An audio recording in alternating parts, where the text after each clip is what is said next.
지난 시간까지 그 4년차 이제 수행 중에서 이제 법념처, 그 심념처, 그러니까 마음에 대한 관찰, 마음에 대해서 알아차림을 하는 것에 대해서 이제 설명을 드렸고, 신수심법 중에서 이제 마음에 대한 그까지 이제 설명을 드렸는데, 이번에는 이제 법념처,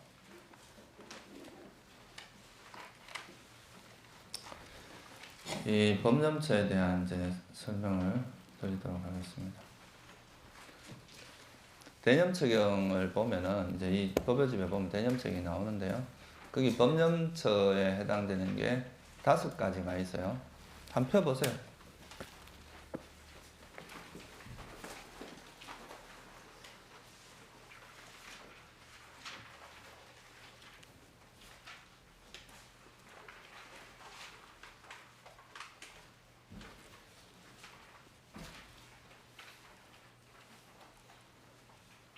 처음에 뭐가 나와요?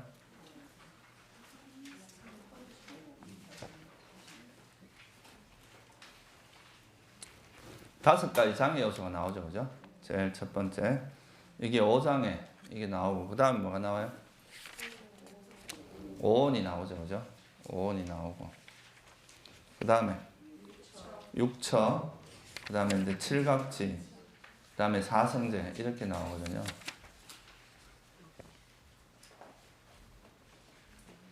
그래서 요 5가지가 나오는데, 그 대념처경 이거 하고, 그 다음에 이제 저 아한경에 나오는 그 중부에 나오는 염처경이라고 있어요. 그거 2가지를 비교 분석을 해보면 이제 아함경에 나오는 거하고 팔리 경전에 나오는 거 이거를 다 이렇게 그 1차적으로 대조를 해보면 그 2가지에서 공통적으로 들어있는 거 그게 이제 오온하고 오장애하고 7각지입니다.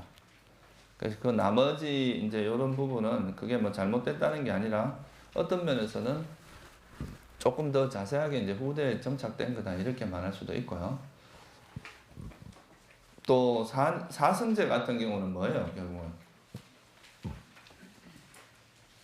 뭘 사성제라고 합니까? 고의 원인 그리고 이제 고의 소멸 이런 길이 이거잖아요, 그죠? 근데 여기 보면 아기가 이제 여기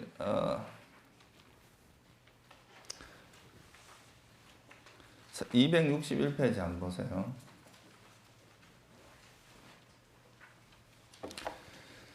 법에서 법을 관찰하며 머무는데 넷째 줄 보면 비구들이요. 여기 비구는 같이 읽어보세요. 자기에게 감각적 욕망이 있을 때 내게 감각적 욕망이 있다고 꿰뚫어 알고 감각적 욕망이 없을 때 내게 감각적 욕망이 없다고 꿰뚫어 안다. 비구는 전에 없던 감각적 욕망이 어떻게 일어나는지 꿰뚫어 알고 일어난 감각적 욕망을 어떻게 제거하는지 꿰뚫어 알며 어떻게 하면 제거한 감각적 욕망이 앞으로 다시 일어나지 않는지 꿰뚫어 안다. 예. 그러니까 여기서 보면은 이제 그 감각적 욕망이 5가지 장애 요소 중에 감각적 욕망, 적의, 의심, 해태, 원침, 결점, 후회, 의심 이렇게 있는데 거기서 각 그 요소들마다 뭐가 있어요?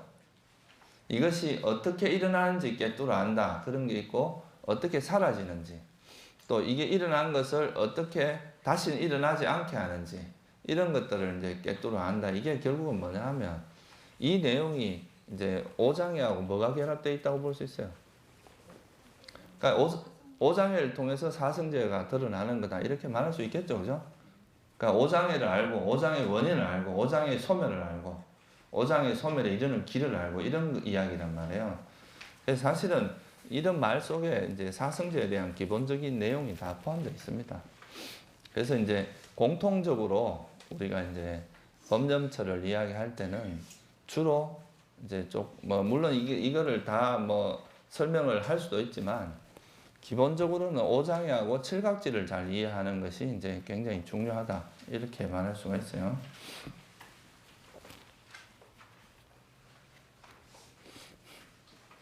그래서 이제 오장애하고 칠각지에 대해서 좀 이제 설명을 하고, 그리고 그것을 우리가 알아차리는 것을 구태여 이름을 붙이자면 법념처라고 한다 이 말이에요.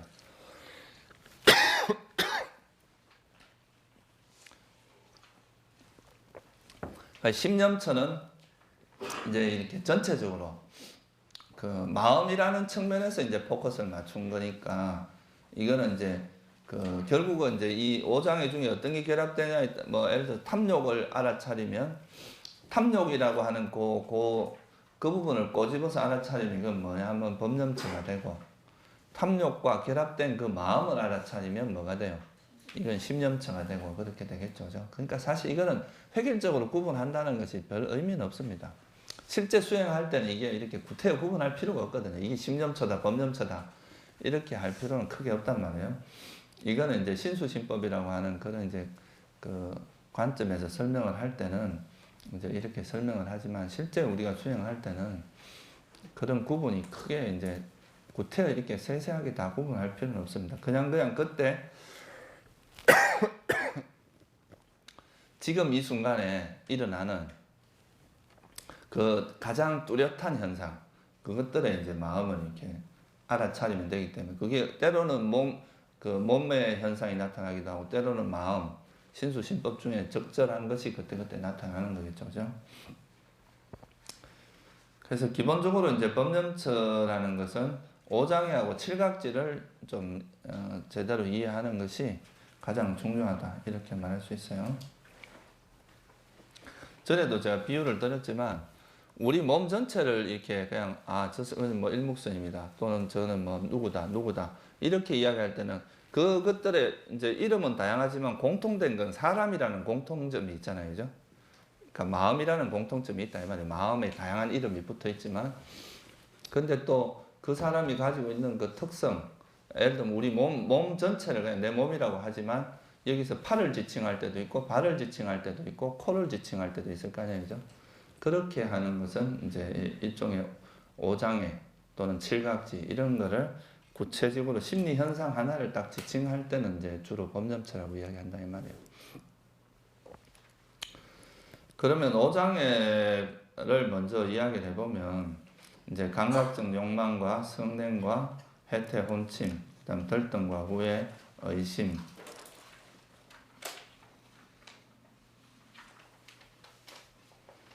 앞에서는 이제 우리가 어떻게 보면 신수심까지는 이런 말이 없어요. 감각적 욕망이, 그러니까 어떻게 일어나는지 알고 어떻게 사라지는지 알고 이런 말이 없습니다. 앞에 한번 보세요.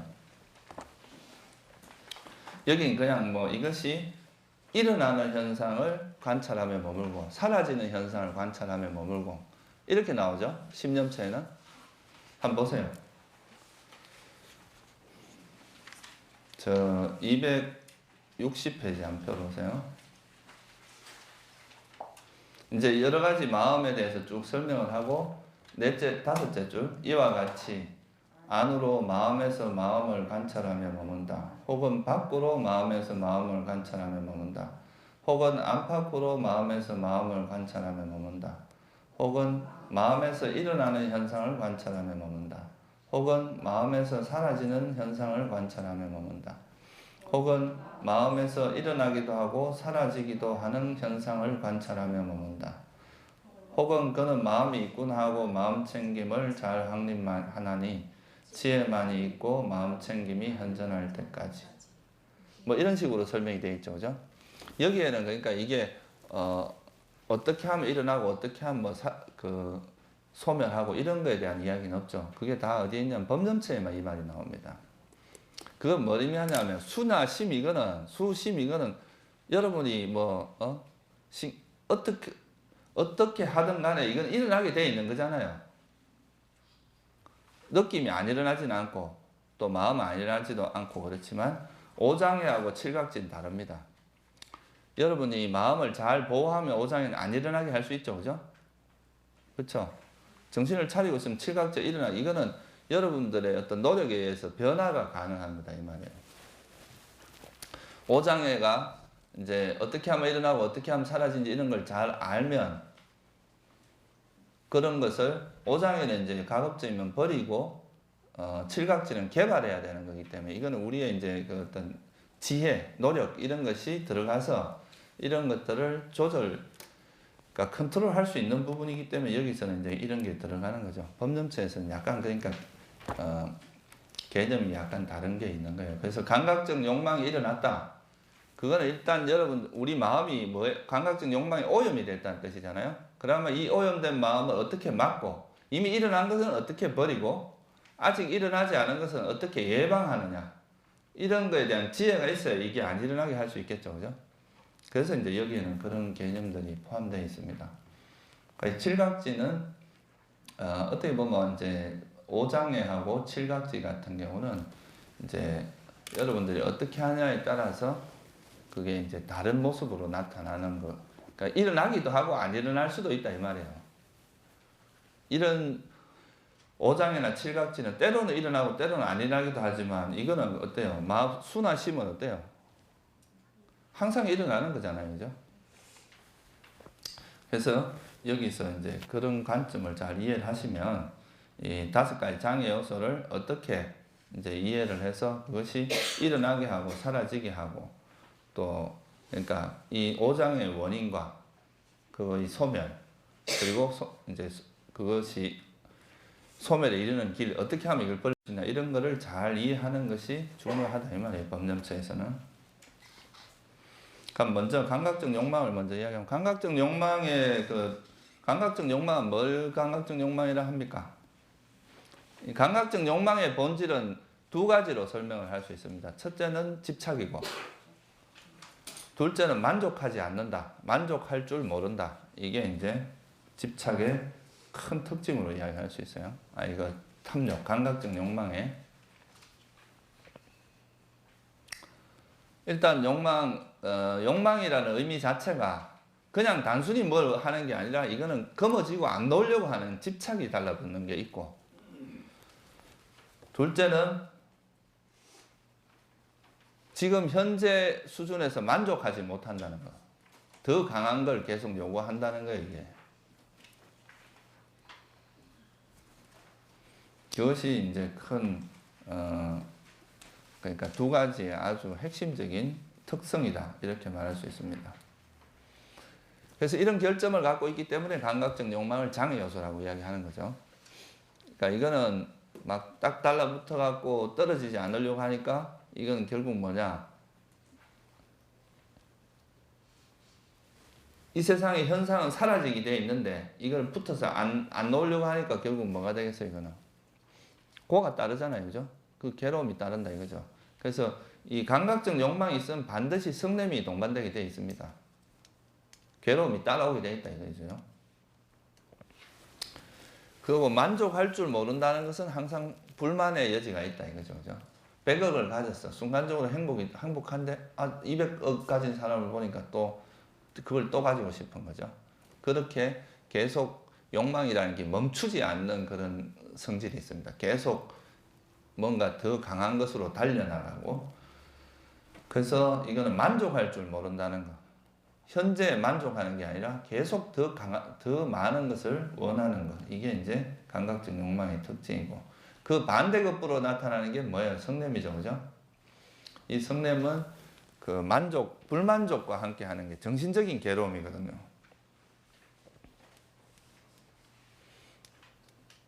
그래서 이제 현재 상태를 싫어하고 거부하는 것.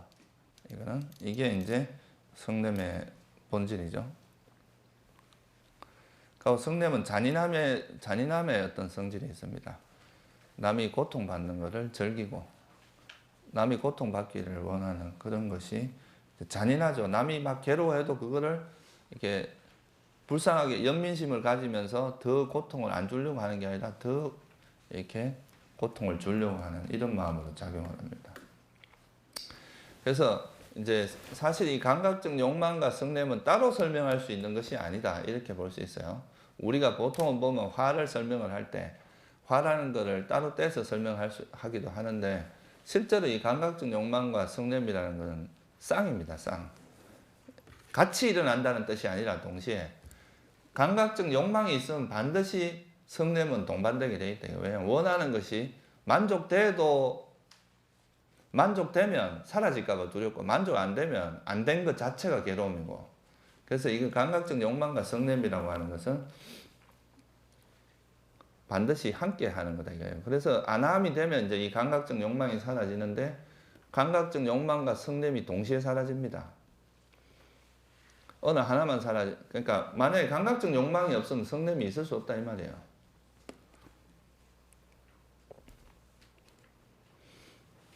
그래서 이건 서로 형제지간이다. 뭐 이렇게 말할 수도 있는 거죠. 말이 뭐 좀 우습긴 하지만 서로가 따로 이제 구분해서 이야기할 수 있는 게 아니다. 존재에 대한 욕망 같은 경우는 이제 안함이 돼도 남아 있는 거지만, 뭔가를 즐기려고 하고 가지려고 하는 이런 원하는 것을 가지려고 하는 이런 마음은 성냄과 이런 쌍으로 이제 작용하는 거다 이렇게 보시면 돼요. 그러니까 여러분들이 보통 화가 일어날 때 화만 버린다고 되는 게 아니라 그 화가 일어나는 원인 중에서 뭔가 원하는 마음이 있다는 걸 알아야 돼요. 그럼 그 원하는 마음을 버리는 것이 훨씬 효과적이다 이 말이죠, 그죠? 그 다음에 이제 해태혼침은 게으름, 정신적인 게으름이고, 이건 좀 무기력함 이런 거하고도 관계 있어요.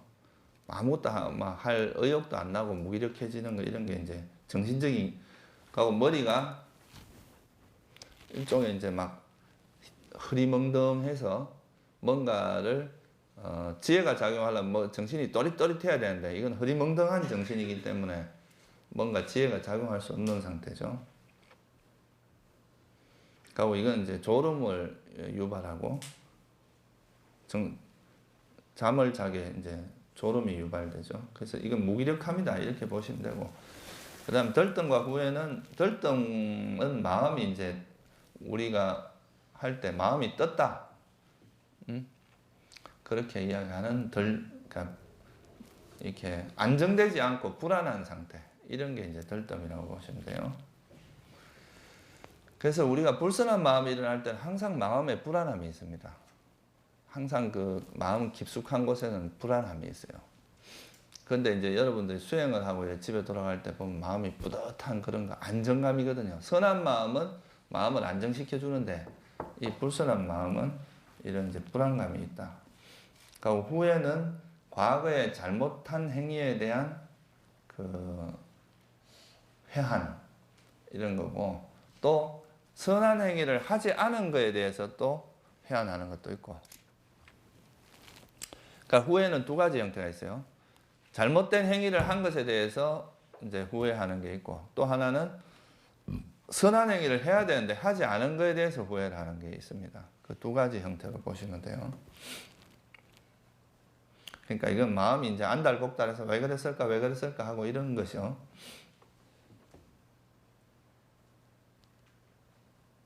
그러니까 덜뜸 후에 이거는 이제 일종의 우리 마음을 되게 이래 불안하게 만들고 마음의 동요를 일으키는 형태다 이거예요. 마음을 동요하게 만드는. 의심이라고 하는 것은 이제 불법성 삼보에 대와 삼세, 그러니까 과연 이제 우리가 과거에 있었나 없었나, 연기법에 대한 의심, 이런 게 다 의심에 해당합니다. 진짜 뭐 윤회란 있는 것인가, 이런 것도 의심에 해당하죠. 또 뭐 내가 진짜 과거에 존재했는가, 현재 존재하기는 한 건가, 현재 이것도 뭐 환이 아닌가, 뭐 그렇게 생각하고, 또 뭐 미래에는 과연 내가 존재할 것인가, 뭐 이런 것들, 이런 게 다 이제 의심에 해당하고, 불법성 삼보에 대해서 의심하는 게 대표적인 의심이고,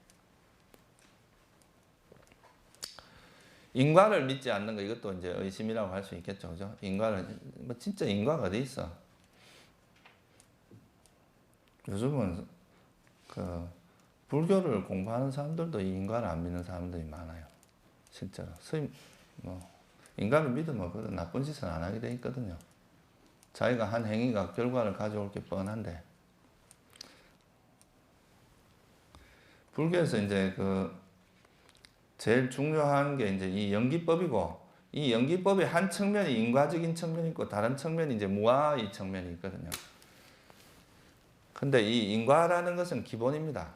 여러분들이 그래도 이제 이 인과라는 거, 내가 그래도 이런 악행을 하면 반드시 그 가보가 온다는 거, 그런 거를 잘 이해한다면 그 그 어리석은 행위를 안 하겠죠, 그죠? 근데 이제 이런 걸 별로 뭐 실제 그런 게 어디 있냐? 나쁜 짓 해도 뭐 일단 내 눈앞에 있는 이익만 잘 챙기면 잘 먹고 살면 된다 이렇게 생각하면은 온갖 나쁜 짓을 다 할 수 있거든요. 그래서 요 5가지 이거를 우리가 이제 장애 요소라고 합니다. 경전에서 보면 이제 이 감각적 욕망은 뭐에 비유하냐면 맑은 물에 물감을 푸는 것과 같다. 여러 색의 물감을 푸는 것과 같다. 이렇게 이야기합니다. 우리가 이것도 하고 싶고 저것도 하고 싶고 막 이런 게 이제 다양한 물감을 푸는 것과 같다. 그 다음에 이제 성냄은 물을 밑에 이제 물 아래다 그릇 아래 불을 떼서 물을 펄펄 끓이는 것 같이 우리 마음이 덜 끓는다 이거예요. 그런 거에 비유를 할 수 있고 해태원칙은 뭐로 비유를 하냐? 수초나 이끼가 낀 걸로 비유를 합니다. 물에. 들뜸은 바람에 이제 물 위에 바람이 불면 물결이 이렇게 찰랑찰랑 흔들리는 거 있죠, 그죠? 그런 거에 비유를 하고. 그 다음에 이거 의심은 뭐에 비유를 해요? 흙탕물이 되는 물이 흙탕물 되는 것처럼 이렇게 비유를 합니다. 그래서 이 5가지 장애 요소가 우리 마음의 자리를 잡으면 이게 일종의 뭐예요? 요즘 말로 하면 이제 마음의 악성 코드가 여러분 마음에 이제 자리를 잡는 거다. 그러니까 컴퓨터로 치면 그 이제 컴퓨터의 악성 코드가 눈에 보이지 않게 이렇게 자리 잡아서 여러분 그 컴퓨터를 제대로 작동하지 못하게 만드는 것처럼 이 5가지 장애 요소가 우리 마음을 혼란스럽게 만들기 때문에 이게 이제 어떤 지혜가 작용하거나 자비가 작용하거나 이럴 수 없도록 만든다 이 말이에요. 이게 컴퓨터가 제대로 작동 못하게 하듯이 여러분 마음이 제대로 작동하지 못하게 만드는 여러분 마음을 오염시켜버린다 이거죠, 그죠? 이런 마음을 가지고 뭘 하겠어요? 그러니까 이거는 어떻게 보면 여러분이 이제 하루에 쓸 수 있는 정신 에너지가 만약에 100이라 그러면 이게 이제 쓰이는 에너지, 이런 데 쓰는 에너지가 한 80쯤 되면 나머지 20 갖고 이제 여러분이 뭐 할 걸 하고 살아야 되는데 그래갖고 제대로 뭐 삶을 살 수 있겠어요? 얼마 전에 내 컴퓨터를 보니까 그게 메모리가 아무것도 안 쓰는데 뭐 한 50%까지 올라가 있더라고. 그게 왜 그런가 하면 그게 뭔가 악성 코드가 들어가서 뭐 이거를 컴퓨터는 겉으로는 안 돌아가는 것 같은데 안에서는 막 돌아가고 있는 상태거든 그게. 그러니까 이게 이제 원래 안 쓸 때는 메모리가 뭐 한 20%에서 그 정도 써줘야 되거든요. 기본적으로 이제 컴퓨터가 돌아가는데 필요한 게 있으니까. 근데 이게 40, 50%가 막 그냥 안 써도 막 돌아가고 있는 거야. 그거는 이제 이런 그 악성 코드가 들어가서 뭐 컴퓨터가 제 기능을 발휘를 못하게 만드는 거거든요. 그러면 막 속도도 되게 느려지고 이제 뭐 보통 클릭을 해서 딱 바로 뜨는 게 막 엄청 느려지고 뭐 그러고 이상한 게 뻐버버벙 그러면서 이제 이게 아주 그 스팸 그게 이제 막 뜨기도 하고 되게 이제 그러니까 우리가 제 역할을 못하게 만든다면 컴퓨터가 원래 제 역할을 그런 것처럼 이런 장애 요소도 우리 마음에 이 장애 요소가 끼기 시작을 하면 이제 여러분들이 뭐 하려고 할 때 자꾸 옆에서 방해를 하는 거죠, 그죠? 그래서 이 장애 요소라고 그러는 거예요. 자꾸 막 정신적으로 막 갈등을 하게 만들고 불안하게 만들고 이러니까 어떻게 그 똑바른 정신으로 뭔가를 판단하고 그럴 수 있겠어요, 그죠? 그래서 이제 그런 역할을 하기 때문에 우리가 지혜가 생기고 선정이 생기는 것을 장애한다, 방해한다 이런 의미에서 장애 요소라고 이야기를 하는 거죠. 그래서 이거를 버리게 되면 뭐가 되겠어요? 칠각지가 개발이 되겠죠. 이것이 일어나는 걸 알아차리고 여기에 쫓아가지 않고 이 오장애를 잘 내려놓게 되면 칠각지 쪽으로 이제 방향이 바뀌게 되겠죠, 그죠?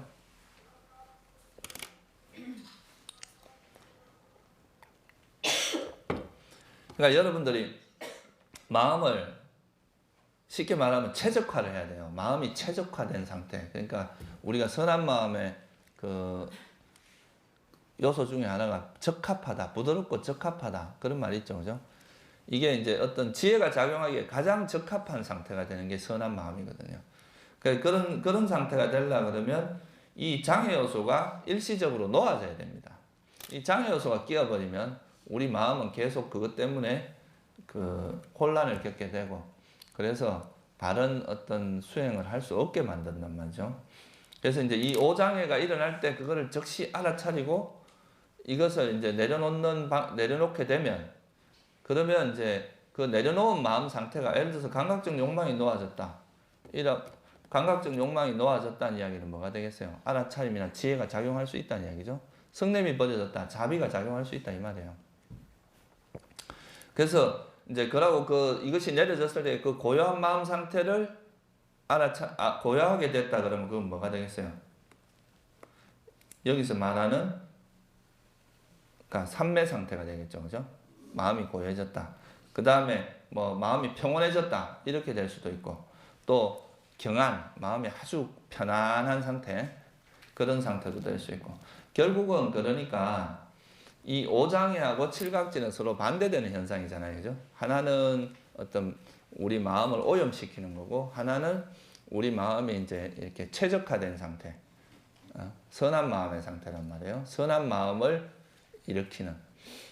그래서 이제 그 중에서 내가 이제 그 오장애를 버리고 나서 그 마음 상태가 고요하다 이렇게 고요함을 만약에 알아차리게 되면 이거는 칠각지 중에 고요함의 깨달음의 구성 요소를 아는 거고, 번뇌가 사라지니까 마음이 너무 편안하다 이러면 뭐가 되겠어요?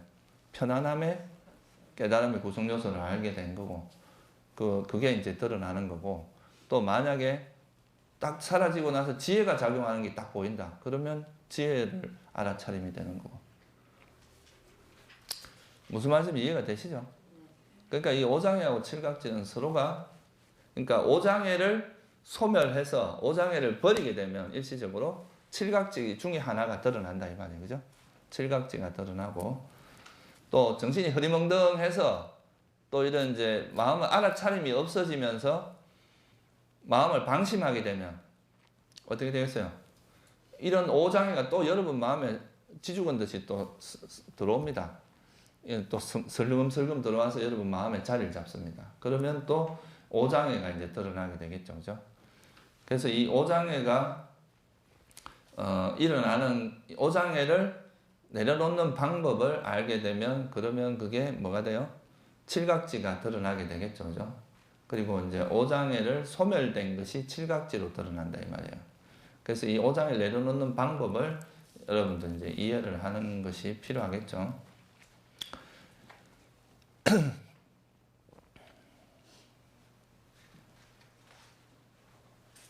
오장애를 내려놓는 방법은 이제 일반적으로는 감각적 욕망은 경전에 이제 매기야경이라는 경이 있어요. 안굿다르니까양가 거기에 보면 이제 감각적 욕망을 제거하는 데는 뭐가 좋다 그래요? 경전에서 보통 여러분들이 들을 때 부정과이라 그러죠, 그죠? 아수박, 이제 아름답지 않은 거, 혐오스러움을 관찰하는 거죠. 쉽게 말해서 우리가 이제 감각적 욕망은 대상의 장점을 주로 보는 겁니다, 그죠?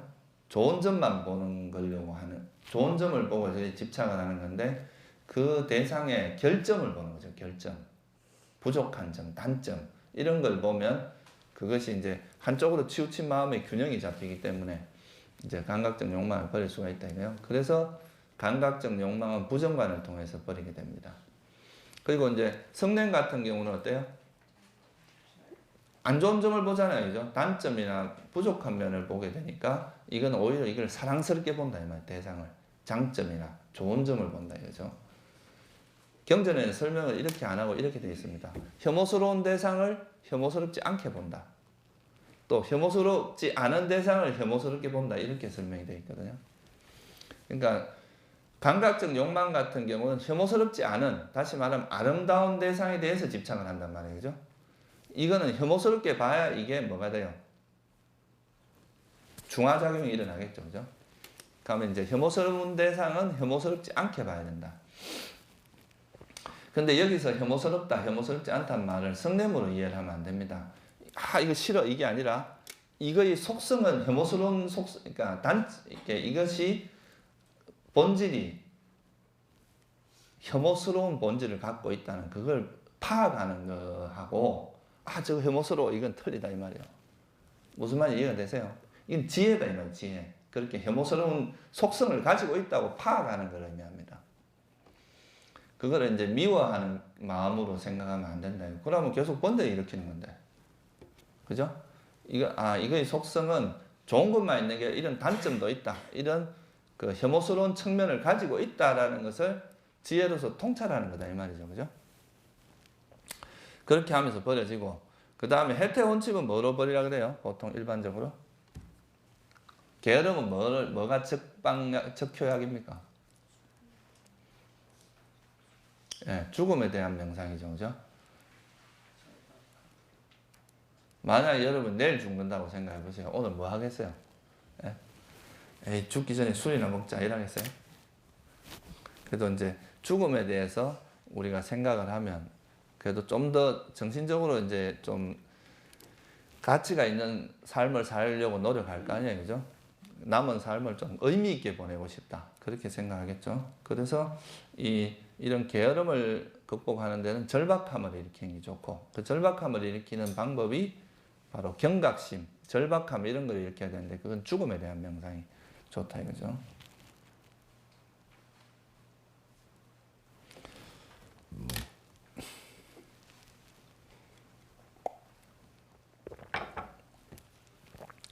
그 다음에 이제 들뜬과 후에 이것도 마음이 이래 들뜨는 거니까 이건 만족함, 이제 행복 이런 거를 기름으로써 이제 마음이 가라앉을 수 있기 때문에 이런 것도 뭐 자해명상 이런 것도 좋은 방법입니다. 그러니까 마음을 안정시켜주는 쪽으로 가야 되기 때문에 그 다음에 의심은 뭐예요? 뭐 의심을 극복하는 대표적인 방법은 뭐예요?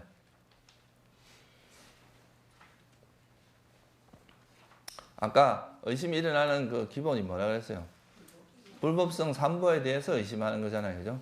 그러니까 붓다에 대한 명상 또는 뭐 법에 대한 명상 이런 걸 통해서 우리가 믿음을 확고하게 할 수가 있겠죠. 그래서 이건 보통 붓다누사티라고 해서 붓다에 대한 명상을 주로 합니다. 부처님이 여러분을 속이거나 거짓말할 뿐이 아니다.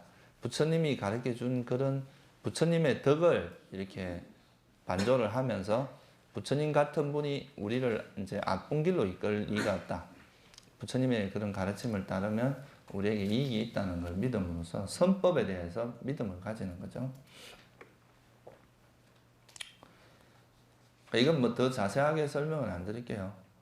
그 나중에 뭐 이것만 가지고 설명을 하려고 해도 뭐 하나의 주제만 해도 굉장히 많은 시간이 요하기 때문에 기본적으로는 이제 그렇게 알고 계시면 되겠죠. 그죠?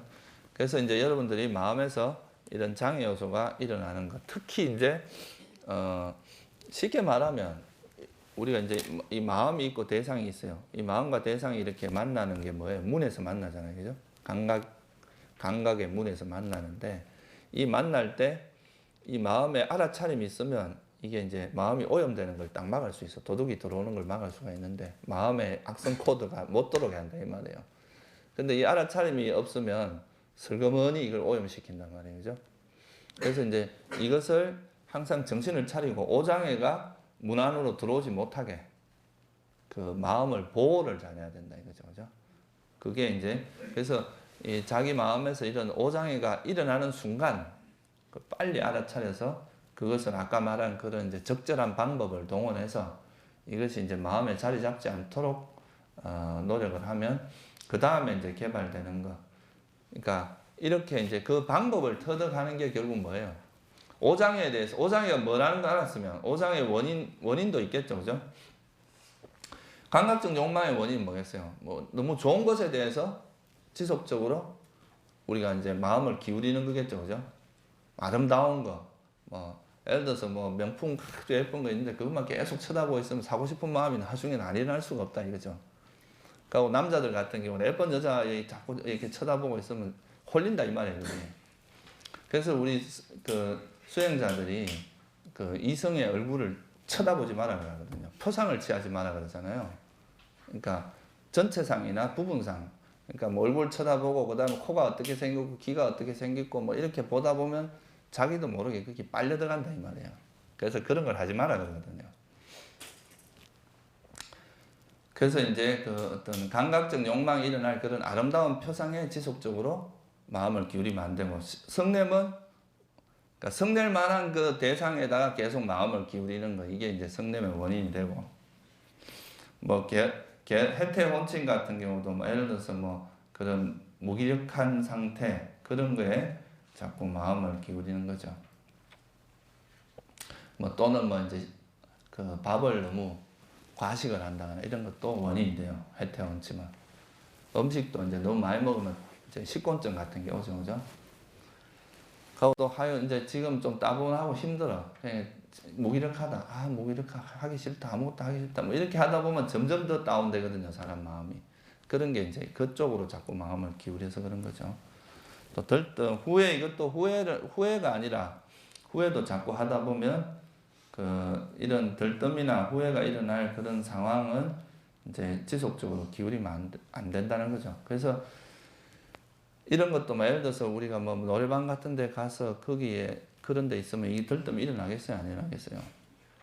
일어난다 이거죠.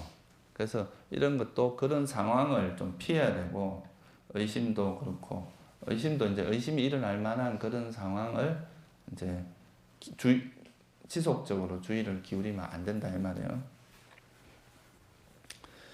그래서 하여튼 뭐 이걸 이제 자세하게 설명하려면 이게 좀 이야기가 기니까 간단하게 지금 말씀드렸는데, 그러니까 감각적 욕망을 이렇게 어떤 것이고 이걸 원인은 뭐고, 또 그러면 이걸 어떻게 하면 버린다. 아까 말했던 그런 대표적인 방법을 통해서 버리면, 그러면 감각적 욕망이 이제 놓아지겠죠, 그죠? 그 놓아지면 나타나는 게 이 칠각지다 이 말이에요, 그죠? 7가지 깨달음의 구성 요소가 나타납니다. 아, 그리고 이제 딱 알아차리고 나서, 아, 내가 알아차림이 있구나. 그렇게 만약 알아차림을 포커스를 맞춰가 봤으면 뭐가 되겠어요? 이제 알아차림의 구성 요소가 드러나는 거겠죠, 그죠? 그 다음에 이제 수행을 하고 나서 그 지혜가 작용하는 것은, 아, 이렇게 마음이 최적화될 때 이렇게 어떤 상황에 대해서 적절한 판단을 하는 걸 딱 보고, 아, 내가 지혜가 작용했구나 이렇게 본다면 그거는 이제 택법각지라 그러죠. 조사하는 그런 이제 깨달음의 구성 요소가 나타나고, 또 내가 이제 그 선한 법을 개발하고 불선한 법을 버리는 이런 노력을 하는 것을 알게 되면 그건 정진, 또 기쁨이 일어나는 걸 보면 희열, 그 다음 아까 말했던 그런 편안함, 아, 이거 번뇌가 버려지니까 너무 편안하다.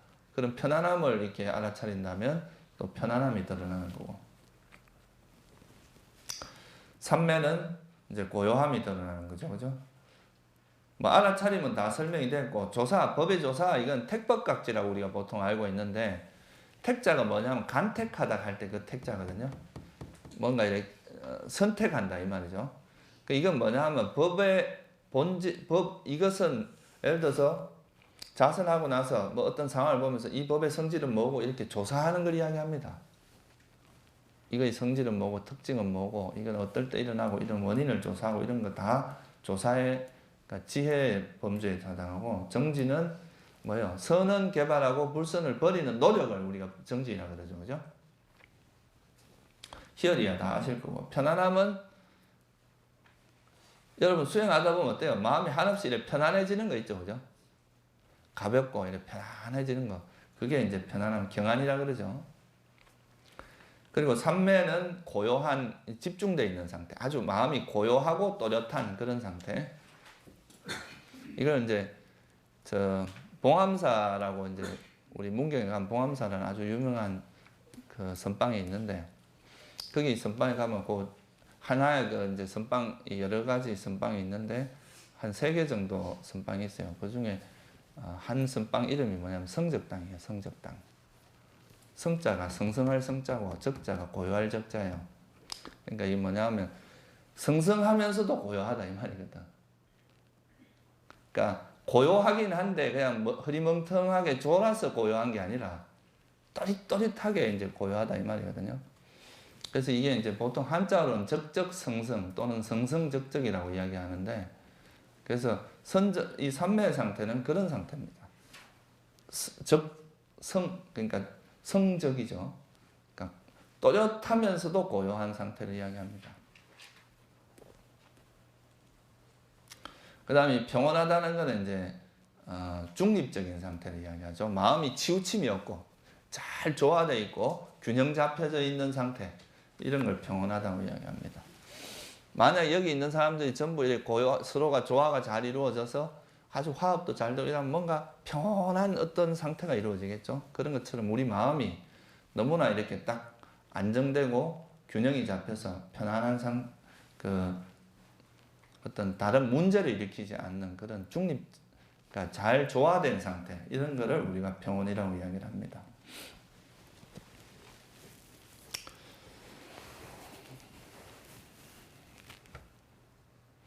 역으로 그러니까 이런 칠각지가 일어나는, 그러니까 7가지 깨달음의 구성 요소가 일어나는 방법을 알면, 이거를 개발하게 되면 오장애를 어떻게 할 수 있겠어요? 예방할 수 있다 이 말이에요. 이미 일어난 것을 버려도 칠각지가 드러나지만, 칠각지를 여러분이 만약 적극적으로 개발을 한다면 아예 오장애가 일어나지 않도록 예방할 수 있다 이거죠, 그죠? 그래서 만약 알아차림을 잘 지속하면 오장애가 들어올 틈이 없다 이 말이에요. 항상 문 앞에 정신 바짝 차리고 있는데 어떻게 오장애가 들어오겠냐 이거죠, 그죠? 그럼 만약에 지혜가 있다. 지혜가 있으면 애초에 내가 사물에 어떤 주의를 기울일 때, 쉽게 말해서 현명한 주의력을 기울일 수 있다 이거예요. 지혜롭게. 우리가 이걸 요니소만화식 하라 그러죠. 현명하게 주의를 기울이면 어떻게 그게 오장애가 들어올 수 있겠냐 이거죠, 그죠?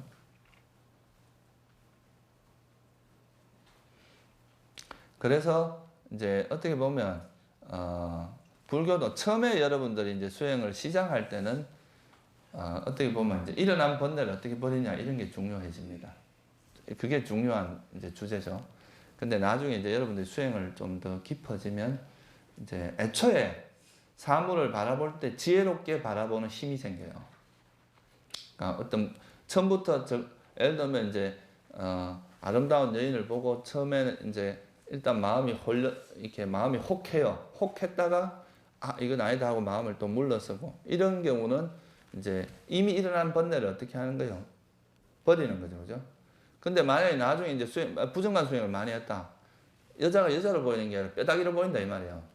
만약에 이제 그 백골관 수행을 했다면 처음부터 뼈로 보이는데 어떻게 감각적 욕망이 일어나겠냐 이거죠. 이런 경우는 아예 지혜가 작용을 해서 번뇌가 일어날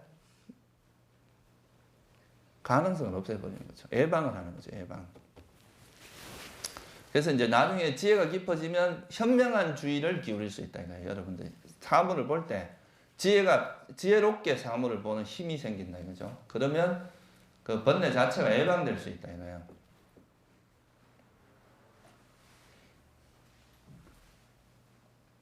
근데 보통은 보면 이제 그 우리가 이제 수행자하고 일반 이제 저런 뭐 요즘은 심리치료는 이런 데서 하는 거하고 조금 다른 측면은 바로 이런 데 있습니다. 일반적인 좀 대중적으로 뭔가 하는 데는 우리가 일어난 번뇌를 좀 가라앉히고 이런 거에 대해서 좀 이야기는 하지만, 이걸 예방법이나 이런 거를 알기는 어려워요. 그거는 자기 지혜가 개발돼야 가능하거든요. 순간적으로 이제 어떤 사물을 볼 때 그거를 이제 지혜롭게 바라보는 힘이 있어야 그 예방이 되는데, 그냥 일단 마음 편하게 해주는, 그러니까 아플 때 뭐 이렇게 약 줘가지고 통증을 가라앉히는 정도지, 통증이 가라앉으면 쉽게 말해서 우리 마음이 이제 다시 일을 할 수 있는 그런 어떤 상태가 되잖아요. 그럼 이걸로 사물의 본질을 깨뜨려 봐서 지혜를 개발해서 그게 다시 이제 이런 이런 아픔 자체가 안 일어나도록 하는 게 예방하는 게 중요하다 이거죠. 일어난 거를 자꾸 이렇게 그냥 뒤처리하는 거는 그러니까 맨날 어떻게 보면 시속 게임과 비슷해요.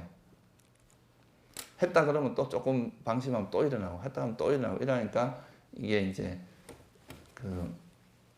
나중에 되면 매너리즘에 빠질 수가 있다 이거죠, 그죠?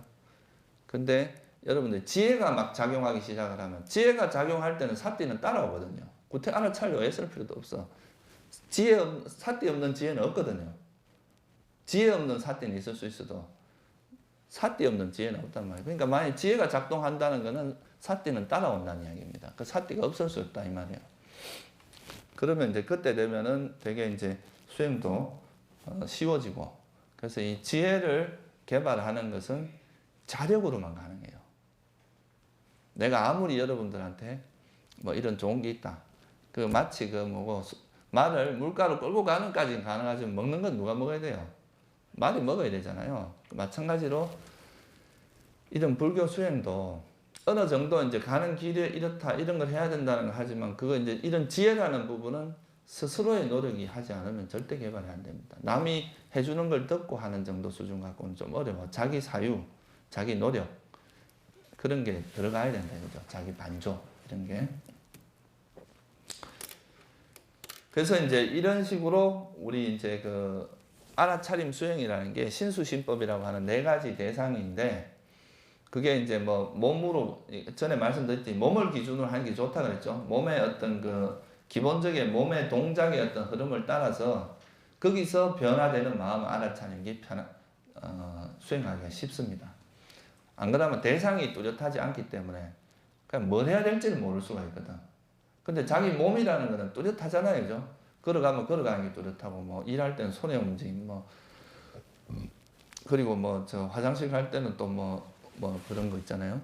뭐 문고리 잡는 것부터 하여튼 자기가 이 행동이 일어나는 그 흐름을 따라가면서 그 행동과 더불어서 변화되는 마음을 알아차리면 이제 특별한 대상이 없으면 그걸 어떻게 하면 돼요?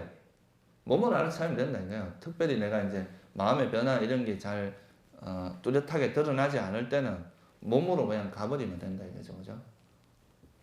그렇게 하면 느낌도 이제 드러날 때 느낌 알아차리고, 마음이 드러날 때 마음 알아차리고, 오장의 칠각지.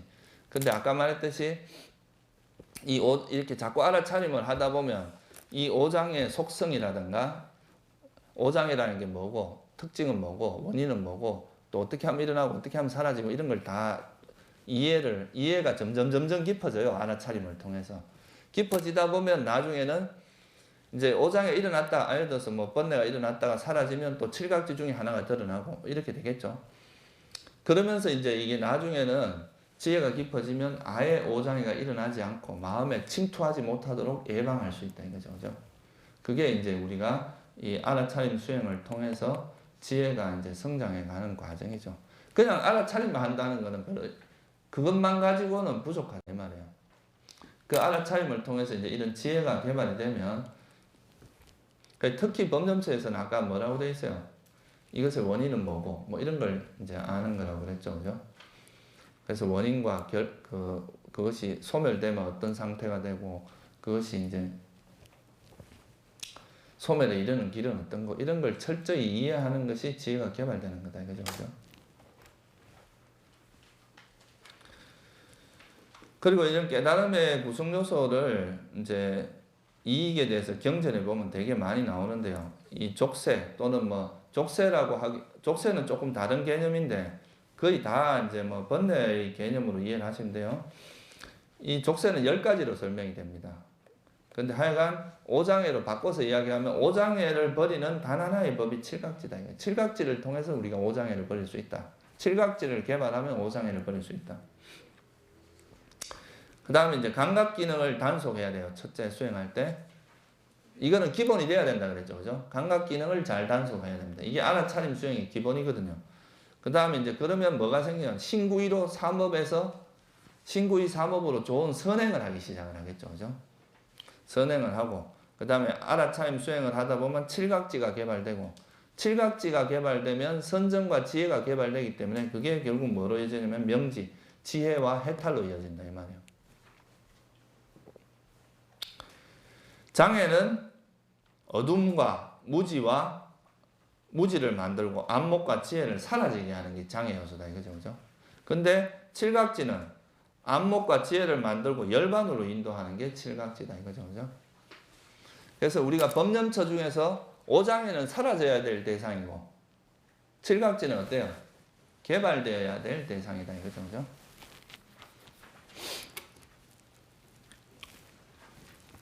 그러니까 마음 자체는 사실은 큰 문제가 없는데 뭐가 문제라는 거예요?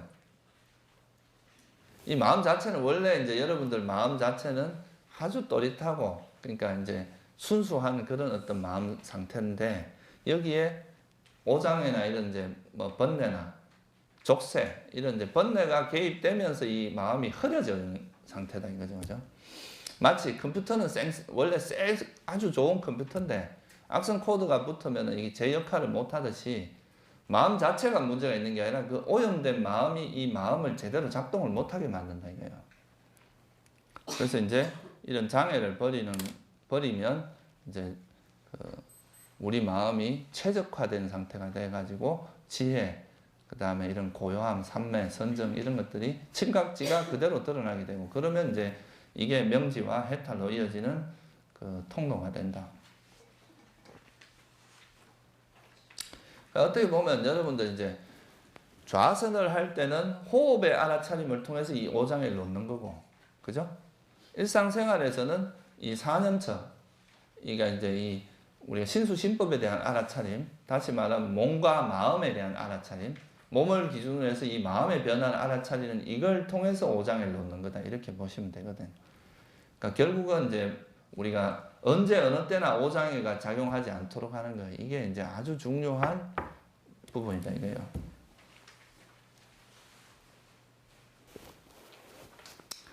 아까 이제 지난 시간에 그 사념처 수행을 이제 그 어떻게 하는지에 대해서 이제 설명을 드렸죠.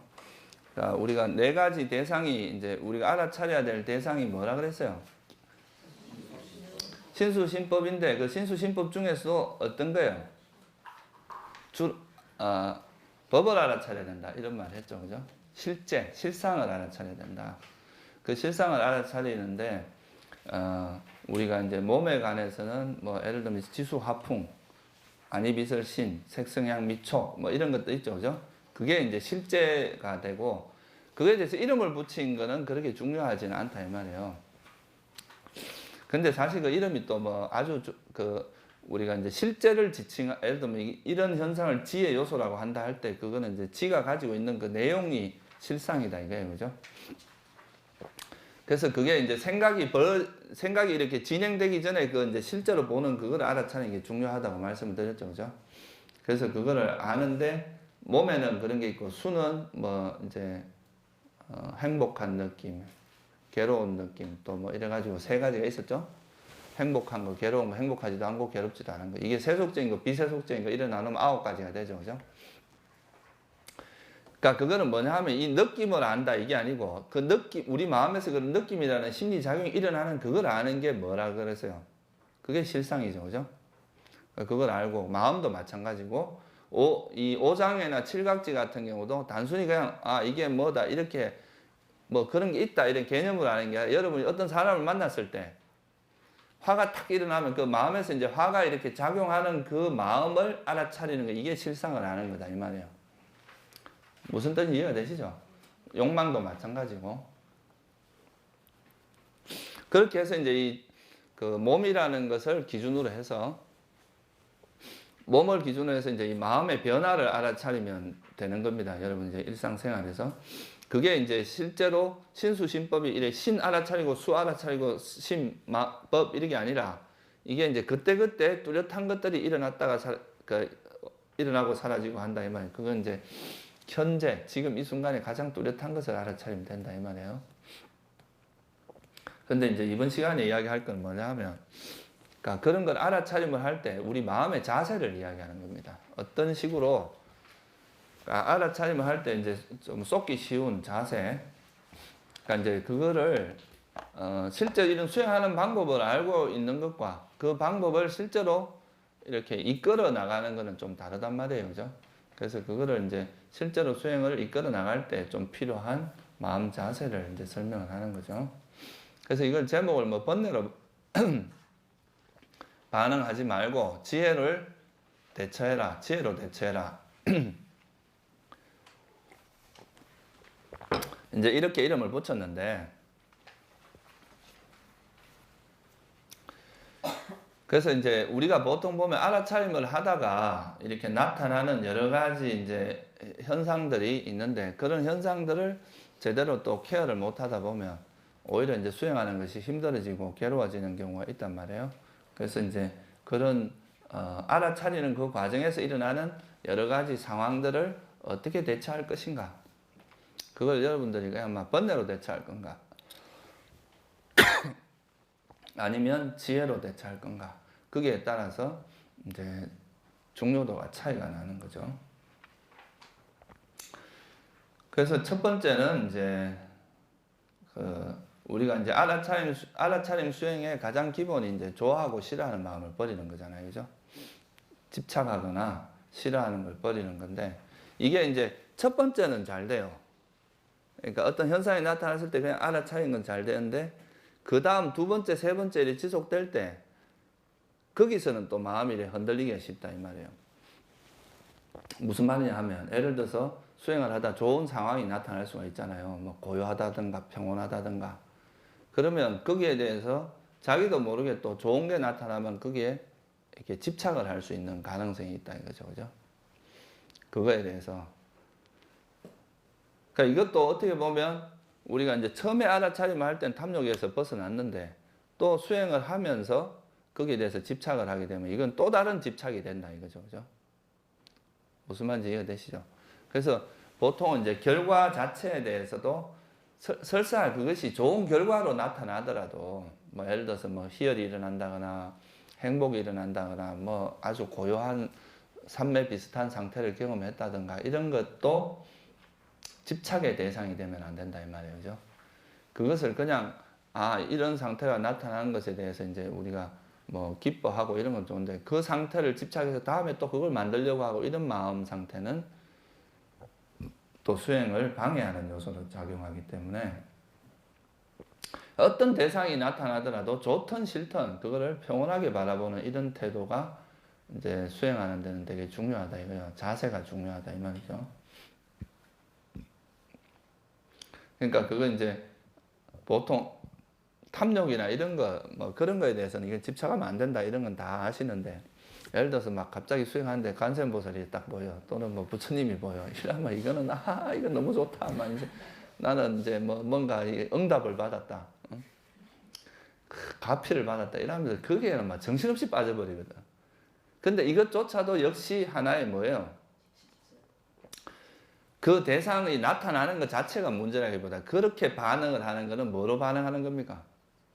집착으로 반응하는 거죠. 그렇게 하면 안 된다 이 말이에요. 어떤 게 나타나도 그것을 평온하게 볼 수 있어야 된다 이 말이에요. 그게 이제 뭐 그것에 기뻐하고 행복해하는 거야 뭐 그럴 수 있지만 그거에 빠져들면 안 된다 이 말이에요. 그죠? 집착을 하거나. 그 다음에 두 번째는 이제 싫어하지 말라. 이것도 뭐 다 하는 이야기인데 실제 상황에서 이게 잘 안 되거든요. 그러니까 예를 들어서 자기가 수행하는데 뭐 자기의 좀 안 좋은 허물이 보일 수 있잖아요. 그러면 그런 거에 보통 이제 또는 자기가 원하는 뜻대로 수행이 또 안 될 수가 있어요. 잘하고 싶은데 잘 안 돼. 그러면 그 잘 안 되면은 왜 안 되는지 그 원인을 찾아서 이제 잘 되도록 하면 되는데 그게 아니라 이렇게 하는 건 지혜로 대처하는 거고 그게 아니라 이제 왜 안 되지? 짜증 난다. 이제 거기에 대해서 스트레스를 받기 시작하는 거예요. 안 되는 거에 대해서. 이런 게 안 되는 거에 대해서 스트레스가 반응한다는 건 자기가 뭔가 바라는 게 있기 때문에 그렇습니다. 이렇게 됐으면 좋겠는데, 이렇게 됐으면 좋겠는데, 이런 게 있으니까 이제 안 되면 스트레스를 받는 거거든.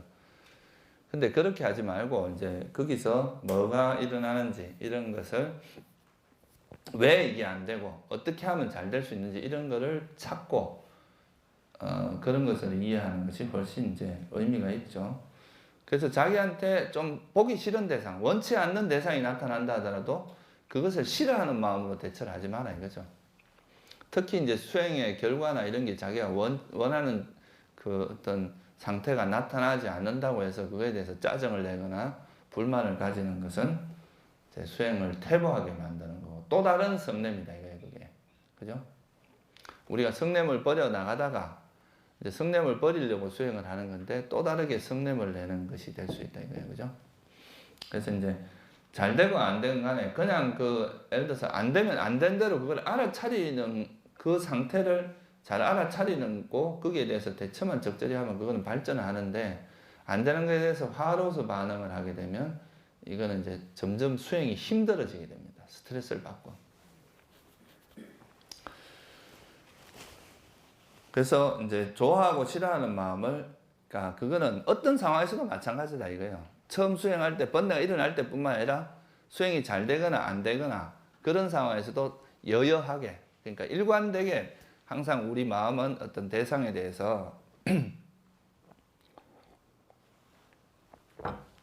너무 지나치게 집착하지 말고 그냥 그걸 평온하게 일어나는 그대로 있는 그대로 알아차리는 그런 방식으로 수행을 해야 된다 이거죠. 그 다음에 이제 이 결과에 집착하지 말라. 이것도 아까 말했던 거하고 이제 또 상통하는 이야기인데요.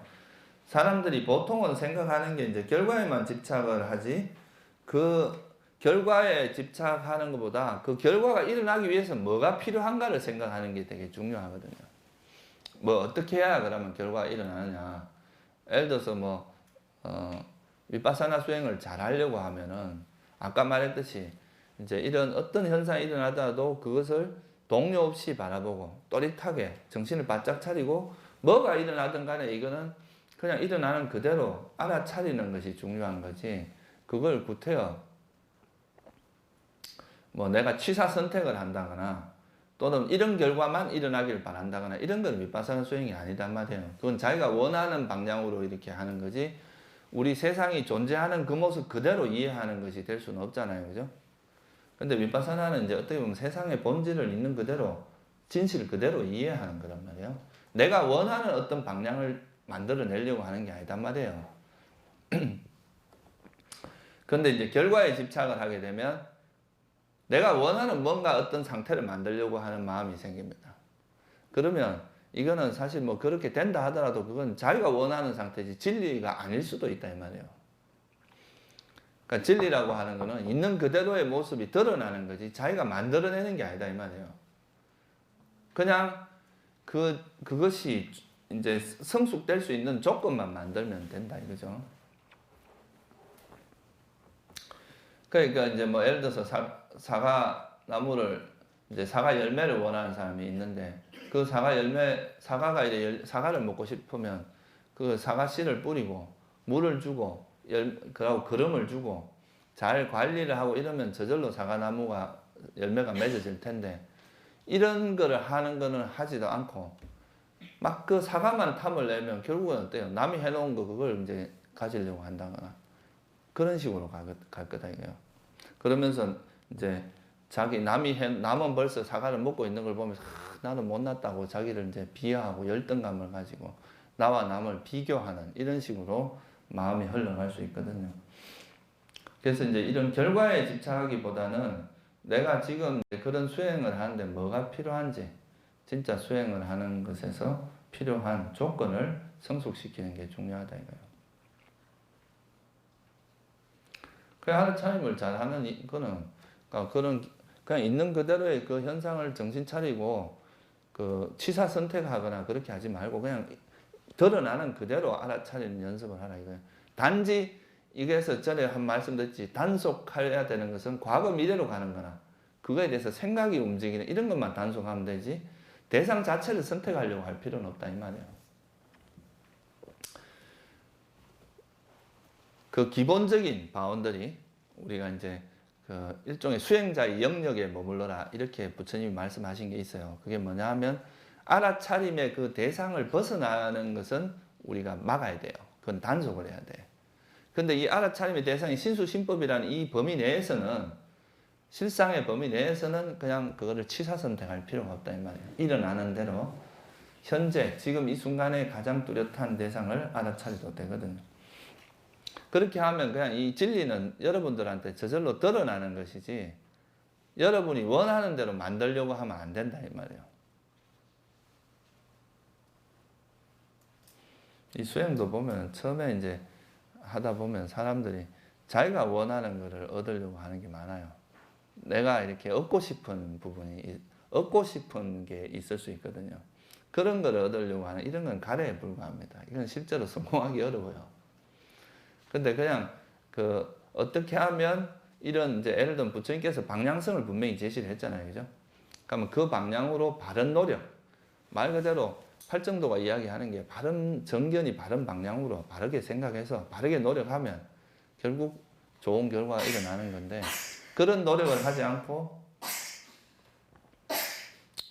자기 하고 싶은 대로 하는 것, 자기가 원하는 걸 만들려고 하는 이런 것은 이제 성공하기 어렵다 이거야. 이거는 그냥 어떻게 보면 욕망이지. 자기 욕망을 충족하려고 하는 거지. 그게 진리를 얻으려고 하는 것과는 좀 다른 거다 이거죠. 그죠? 그래서 이제 결과에 집착하지 말고 조건을 성숙시켜라 이거야. 결과를 집착하지 말고 어떻게 하면 그 결과가 일어날 수 있는지 여기에 포커. 이게 지혜로운 사람의 태도다 이거예요. 그 다음에 이제 남과 비교하지 마세요. 이 수행하는 사람들은. 제가 이제 파워에 있을 때 그 파워에 보면 이제 그게 니미따가 이제 되게 강조를 하는 곳이에요. 그래서 이제 거기 가면 그런 이야기 있어요. 6개월 내로 니미따가 안 뜨면 이제 끝이다. 뭐냐 하면 왜 그게 끝이냐 하면 그 6개월 내로 이제 니미따가 안 생긴 사람은 공부하기 힘들다 그래요. 왜? 이제 6개월쯤 지나는데 새로 들어온 사람이 한 달 만에 니미따가 딱 생기잖아요. 이제 스트레스 받기 시작하는 거야. 저는 뭐 저런데 나는 지금 이 죽을 고생을 했는데 안 된다. 이런 이제 자기 마음을 다스리는 이런 게 이제 힘들어지기 시작하는 거예요. 이게 스트레스를 받는 거거든요. 비교를 하면서. 다른 사람은 저렇게 되는데 나는 뭐 벌써 이거 뭐냐? 뭐 이런 식으로 이제 나와 남을 비교하는 어떤 마음들이 이제 작용하기 시작하면서 그러면 이제 이 순수하게 그냥 해야 될 일, 수행을 해야 될 일만 하면 되는데 여기에 막 잡다한 생각들이 달라붙기 시작하거든요. 비교하는 마음, 열등감, 우월감 막 이런 것들이 이제 달라붙기 시작하면 수행이 이제 이게 일종의 오장에 또 다시 오염이 되는 거거든요. 그래서 수행은 사실 누구를 위해서 하는 것도 아니고 그리고 남이 해줄 수 있는 것도 아니고 자기 일을 하는 거잖아요. 그죠? 그러면 내가 성장하는데 필요한 것들을 하나하나 해나가면 되지 남하고 이래 비교할 필요는 없어요. 물론 이제 다른 사람을 보면서 나도 열심히 해야 되겠구나 이런 자극은 받을 수가 있죠. 그렇지만 열등감을 느끼거나 우월감을 느끼거나 이런 거는 아무짝에도 쓸모없는 감정입니다. 그런 건 일종의 이제 감각적 욕망의 한 형태고 자만이나 이런 거거든요. 그래서 그런 거 하지 말고 이거는 사실 수행은 어떤 예를 들어서 이제 대통령 자리라고 하는 것은 자리가 하나밖에 없어요. 근데 하고 싶은 사람은 엄청 많아. 그러니까 이건 싸울 수밖에 없는 거죠. 그렇지만 이 수행에서 부처가 되는 자리는 하나밖에 없는 게 아니에요. 누구나 다 할 수 있어. 그러고 싸울 필요도 없어. 아무리 가지라 해도 가지도 않아요, 사람들이. 그건 아무나 가질 수 있는 것도 아니고. 그러니까 이거는 자기 마음에서 자기 스스로 할 수 있는 거기 때문에 다툼이 있을 수가 없어요, 이거는. 그러니까 여기 우리가 우주에 있는 모든 존재가 다 부처가 된다 해도 부처 자리가 모자라는 게 아니거든. 그거는 대통령 자리 하나밖에 없으니까 이건 한 명밖에 충족이 안 되지만 이건 안 그렇단 말이에요. 누구나 다 자기 마음에 있는 번뇌만 드러내면 다 부처가 될 수 있는데.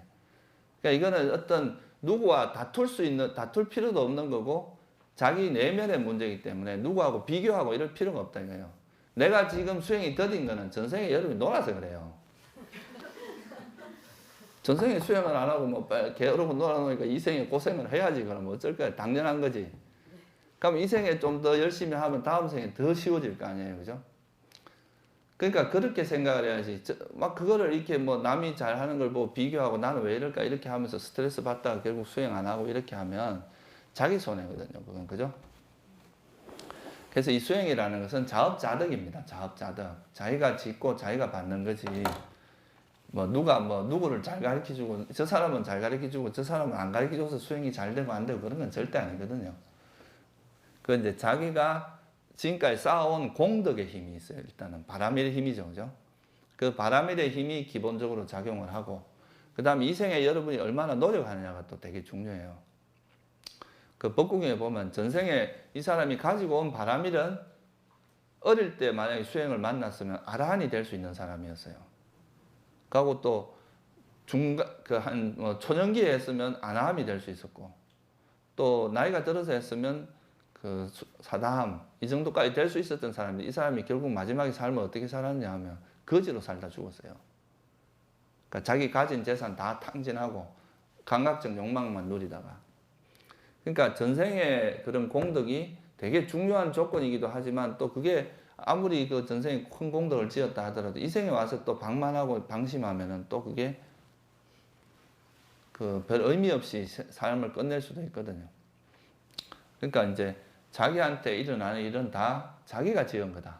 그렇게 생각하지. 누가 해준 건 아니다 이거죠. 그래서 부처님 말씀하셨듯이 자업자득이다. 자기 업은 자기가 짓는 거지 누가 짓게 한 것도 아니고. 그러니까 이제 그런 걸 비교하거나 원망할 필요 없고 또 부처님 말씀으로 보면 여러분 자체는 부족한 게 하나도 없다고 이야기를 합니다. 왜 부족하게 느껴요, 여러분들이?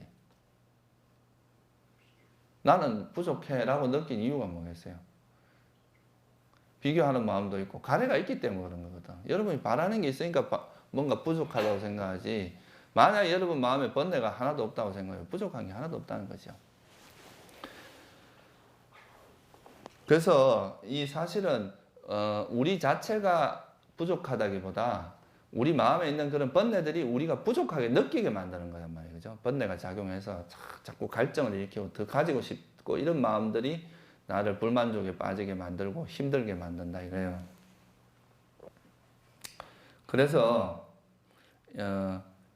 원래 안굿다는 니까에도 마음은 밝게 빛난다 그랬거든요. 마음 자체는 원래 밝고 순수하고 깨끗한 그런 상태인데 이런 상태로 이제 생멸을 하는 거예요. 근데 여기에 이제 오염원이 붙게 되면 이게 티미해지고 멍청해지고 어리석어지면서 제 역할을 못 한다 이거예요. 근데 이런 그 오염원이라고 하는 이런 이제 악성 코드만 완전 제거되고 나면 그 자체로 완벽한 상태다 이거예요. 다른 게 더 필요한 게 하나도 없다는 거죠. 그렇게 생각하면 우리가 이제 사실 누구나 다 부처가 될 수 있는 가능성을 가지고 있잖아요. 노력을 해서 이런 번뇌만 버리면 다 부처가 될 수 있단 말이에요. 그죠? 그러면은 내가 남보다 못한 게 하나도 없다 이거죠. 지금 단순하게 이렇게 조금 뭐 이런 걸, 지금 조금 누가 더 나갔고 조금 못 나갔다고 해서 그걸 비교해서 자기를 막 열등감을 가지고 이럴 필요가 없단 말이에요. 그래서 남과 비교하지 말라. 그러니까 수행할 때는 남하고 비교하면 안 됩니다. 그 굉장히 큰 번뇌가 되거든요. 그냥 자기 수행을 하면 돼요. 남은 또 그 사람은 또 그 사람 나름대로의 그 길을 가는 거고 자기 수행을 해야 됩니다. 그 다음에 이제 보면은 사람들이 자기 허물을 되게 이제 두려워하는 경우가 많아요. 이제 알아차임 수행을 안 하다가 알아차임 수행을 하면 자기 이제 좀 추한 모습도 보이고 이러면 그런 거를 두려워하고 그걸 멀리 하려고 하는데 그렇게 생각하면 이제 안 되겠죠. 어차피 그게 자기 모습입니다.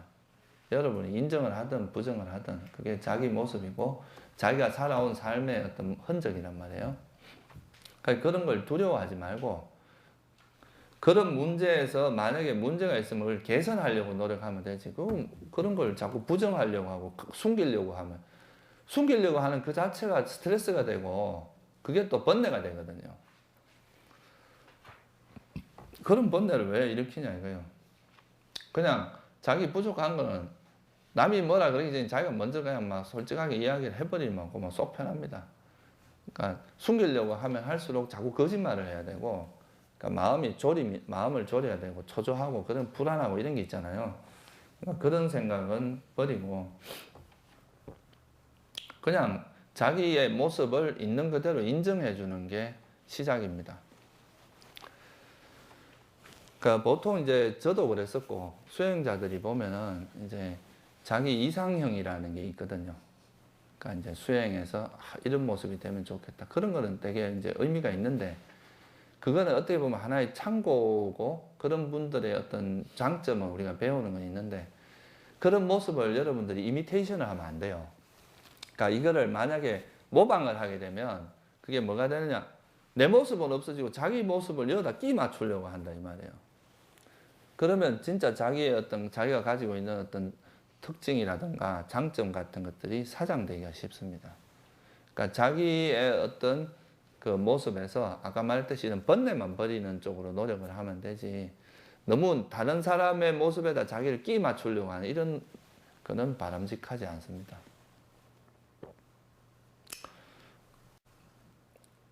예를 들면 뭐 성철 스님을 보면 또 성철 스님처럼 되고 싶다. 또 이제 파옥사이도를 보면 파옥사이도처럼 되고 싶다. 또 뭐 아잔차 스님 보면 아잔차 스님처럼 되고 싶다. 그러니까 자기가 좋아하는 장점을 이제 그런 사람들에게 좋은 걸 배우는 건 좋은데 또 자기는 자기 나름대로의 그 세세생생 익혀온 어떤 삶의 패턴이 있거든요. 그런 거를 너무 그쪽에다 끼 맞추려고 하면 자기 모습을 잃어버리기가 쉬워요. 옛날에 그 장자에 보면 어떤 사람이 이제 어떤 마을에 사는 사람이 그 마을에 이제 독특한 그게 있는데 이 사람이 어떤 이제 요즘 말로 하면 서울에 이제 그런 데 올라가서 그 사람들 이렇게 걸어가는 모습을 보니까 너무 멋있는 거라. 그래가 이제 그 걸음걸이를 배우려고 하다가 자기 옛날 걸음걸이도 잃어버렸다. 뭐 이런 이야기가 있거든. 그러니까 이제 이 수행하는 사람들이 너무 남의 모습에 맞추려고 하지만 내 모습이 원래 부족함이 없다. 번뇌 때문에 이제 그런 거다. 이거를 이해하고 자기 마음에 있는 그런 장애 요소를 버리는데 주력을 하는 게 좋습니다. 그러니까 그렇게 해야 수행이 덜 힘들지. 자꾸 다른 사람과 비교를 하고 나를 거기에 막 맞추려고 한다거나 그러면 자기의 어떤 그 장점, 자기가 가지고 있는 어떤 그런 거, 그 아주 좋은 특징들, 이런 것들이 좀 왜곡되기가 쉽거든요. 그래서 자기 모습을 그냥 있는 그대로 인정하라 이거죠. 나는 이 모습 이대로 단지 번뇌 때문에 부족한 거지 다른 게 부족한 게 아니다 이거죠. 그죠? 부처님 당시도 보세요. 그 수많은 제자가 있었지만 그 무슨 제일 있잖아요. 왜 그렇게 했어요? 벽돌공장에서 찍어내는 게 아니란 말이에요. 깨달음이라고 하는 거는. 그죠? 똑같은 형태의 어떤 사람들을 벽돌공장에서 이렇게 똑같이 찍어내는 게 아니라 그 사람이 가지고 있는 특징이나 특성 같은 거는 그대로 있으면서 단지 이 사람의 마음을 오염시키는 그 번뇌만 이렇게 제거한 거지. 그 사람을 동일하게 어떤 동일한 모습으로 만드는 그런 건 아니잖아요. 그죠? 그래서 자기 허물을 솔직하게 인정하고 그게 내 모습이다. 좋든 싫든 이건 내 모습이다. 이거죠. 그래서 그런 거를 받아들이는 것도 이제 우리가 수행을 할 때 안 그러면 어떤 좀 안 좋은 모습이 이렇게 드러나면 그거에 대해 거부감부터 일어나거든요. 이걸 자꾸 이렇게 싫어하는 마음. 이런 게 또 수행에서 방해를 준다. 이 말이에요. 다투게 되고. 그죠? 그래서 그런 걸 인정하는 것이 중요하고 또 이거하고 많이 비슷한 이야기인데 그 과거에 이렇게 내가 지나간 허물을 자꾸 되새기면서 과거의 허물은 이미 지나가 버린 거잖아요. 그죠? 그러면 그건 지나가 버린 건데 그거를 기억해서 되새기면 여기서 또 다시 새로운 업으로 또 살아나는 거예요. 그죠? 과거의 허물을 또 끄집어내서 또 그거에 대해서 싫어하는 마음 내면 또 지금 이 순간에 또 악업을 짓는 거잖아요. 그 불선업을 짓는 거 아니에요. 그죠? 그게 아니라 과거에 내가 이런 잘못을 했는데 앞으로 이런 잘못을 내가 다시는 저지르지 않아야 되겠다 생각하고 앞으로 그런 것이 안 일어날 수 있는 방법을 찾고 이렇게 한다면 그거는 발전하는 거잖아요. 그죠? 근데 과거를 자꾸 되새기고 그걸 또 되새김질하고 막 그러면 자기를 괜히 학대하고 힘들게 하는 거지 발전하는 건 아니다 이 말이에요. 그죠? 그래서 후회를 하지 말고 참회를 해서 참회라는 것은 과거의 잘못에 대해서 잘못을 인정하고 앞으로 다시 그런 잘못을 저지르지 않으려고 하는 거거든요. 그런 방향으로 노력을 해야지 자꾸 과거 걸 끄집어내서 자꾸 후회하고 그런 것은 이제 별로 바람직하지 않다.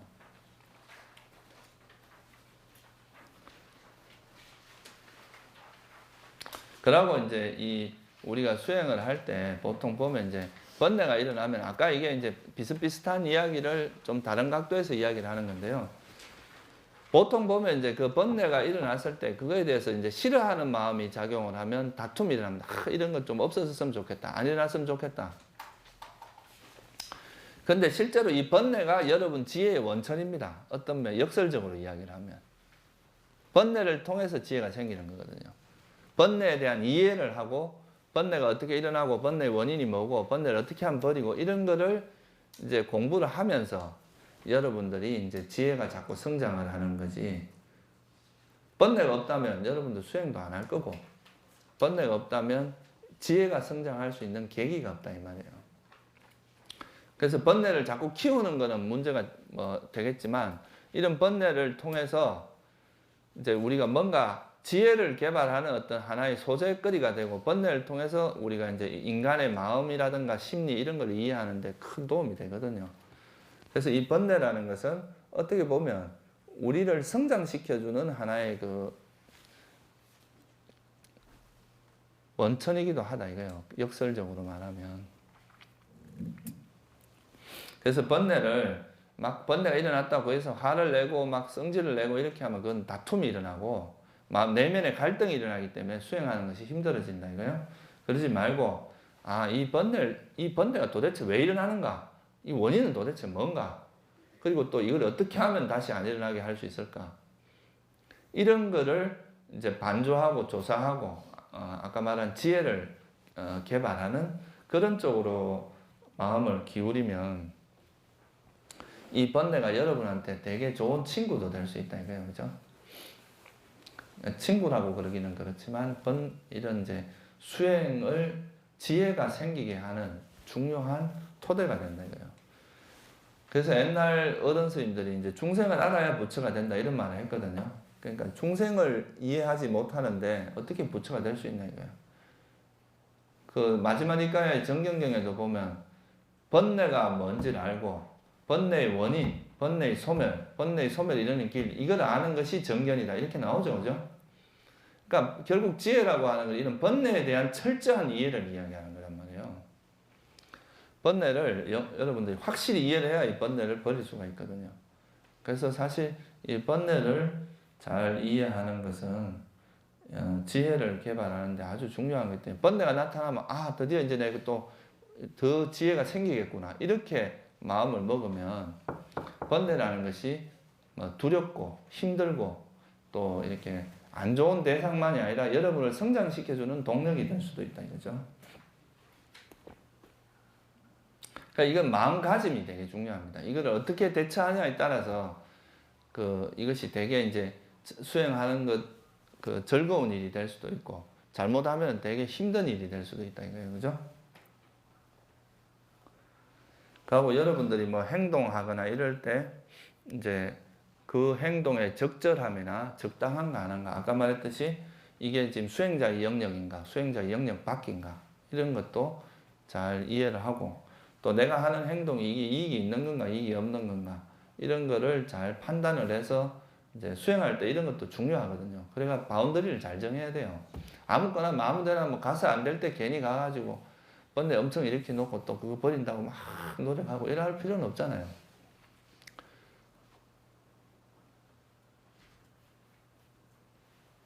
괜히 안 먹어도 될 술을 먹어놓고 이 술 먹을 때도 정신 차려야 돼. 막 이러고 열심히 하고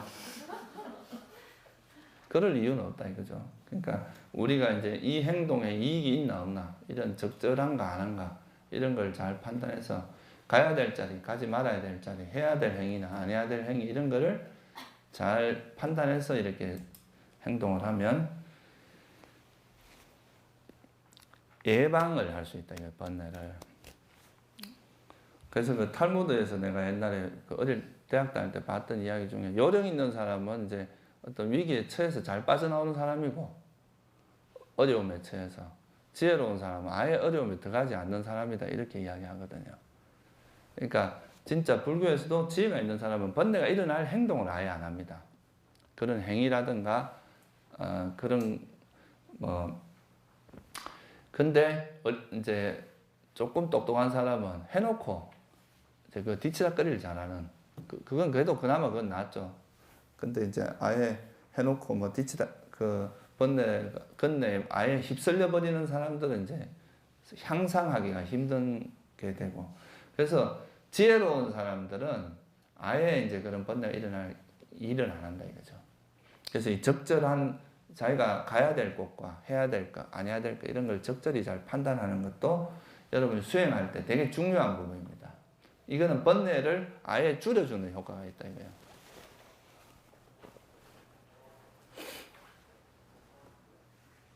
그리고 이제 균형 감각을 잘 유지해야 된다.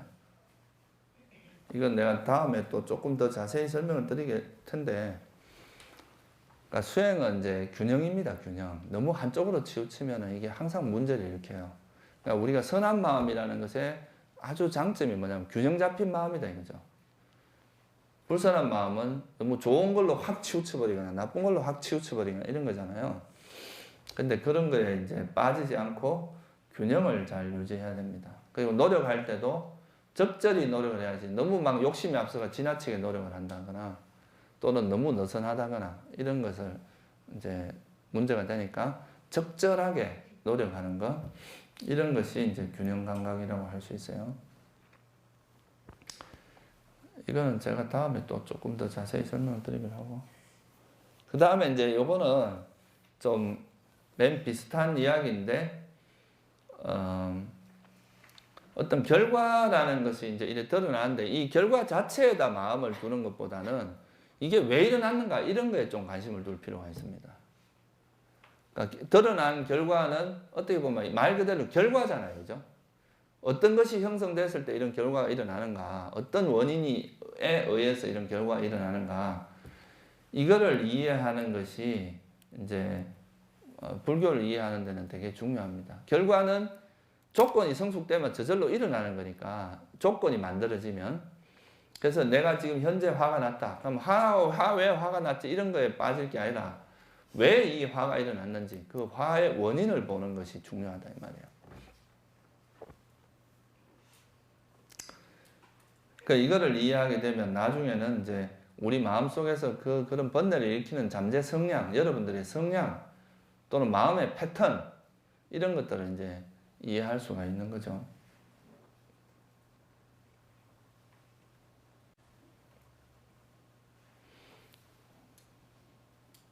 그리고 이제 우리가 어떤 대상이 일어나도 이런 거에 대해서 우리가 연연해 할 필요가 없는 그 근거가 뭐냐 하면 이제 이런 것들이 어떤 결과를 일으키는 건 사실입니다. 내가 이제 예를 들어 나쁜 행위를 하면 인과응보가 있어요. 그죠? 그게 적절한 가보가 있어요. 그렇지만 솔직히 내가 잘못한 거에 대해서는 과보를 받겠다 생각을 해야 됩니다. 여러분들. 그걸 피하려고 생각하면 안 돼요. 그러니까 책임지겠다 이렇게 생각하고 그거에 대해서 연연해 하지 말라 이거죠. 그래서 이 어떤 현상들이 일어나고 이거는 조건 따라 일어났다 사라지는 건데 내 거다 생각하면 이제 여기에 자꾸 집착을 하거나 연연하게 돼요. 근데 이게 그게 아니라 우리한테 일어나는 거는 그냥 어떤 조건에 의해서 일어났다 사라지는 것이기 때문에 내 것이 아니라는 것을 이해하는 것은 우리가 이제 우리한테 일어나는 현상을 객관적으로 바라보는데 굉장히 큰 도움이 됩니다.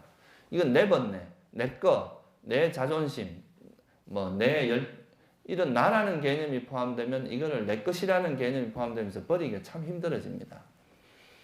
예를 들어서 가까운 사람, 가족 이런 사람들에 대해서 내 가족 이런 마음이 붙어가면 이거를 객관적으로 이렇게 알아차림을 하기가 되게 힘들거든요. 이건 내 거, 내 물건 이것도 이렇게 하면은 거기에 벌써 이게 번뇌가 벌써 기본적으로 어리석게 바라본 게 되기 때문에 현명한 주의력이 안 된다 이 말. 어리석은 주의력을 기울이는 거기 때문에 번뇌가 일어나기 마련입니다. 그래서 우리가 이제 알아차리고 있는 이런 대상들이 그냥 조건에서 변화되고 있는 어떤 하나의 현상이라는 것을 이해를 하게 되면 그런 알아차림의 대상을 집착하거나 화내지 않고 그냥 객관적으로 바라보는 데 있어서 굉장히 큰 도움이 돼요. 이게 이제 이것이 내 것이 아니다. 그냥 하나의 어떤 조건에서 일어나는 하나의 현상일 뿐이다. 이렇게 바라보라 이거죠. 무상한 것이고 변화는 항상 어떤 조건에서 일어나고 사라지고 이렇게 변하는 것이고 또 그렇기 때문에 괴로움이고 이건 내 것이라 할 만한 게 없다. 통제력을 행사할 수 없다. 이건 내 마음대로 안 된다 이거예요. 여러분이 괴로움 일어나지 마라 한다고 안 일어나지던가요? 아니다 이거예요. 내 눈앞에 이런 것 좀 안 나타났으면 좋겠다 한다고 해서 안 나타나지는 게 아니다 이거죠. 그 대상 자체를 내 마음대로 어때 할 수는 없고 이거는 조건에서 발생하는 거기 때문에 내 마음대로 어때 될 수 있는 게 아니다. 내가 할 수 있는 것은 그것을 거기에 연연하지 않고 거기에 빠지지 않고 그거를 그냥 있는 그대로 받아들일 수 있는 이런 건 내가 할 수 있는 거지만 대상 자체를 내 마음대로 할 수는 없다. 그러니까 알아차림의 어떤 대상은 내 것이 아니다 이거예요. 이 세상에 일어나는 것들은 내 마음대로 되는 게 아니고 통제력을 행사할 수 없다. 그래서 이거는 이제 무상하고 나의 것이라고 할 만한 게 없다.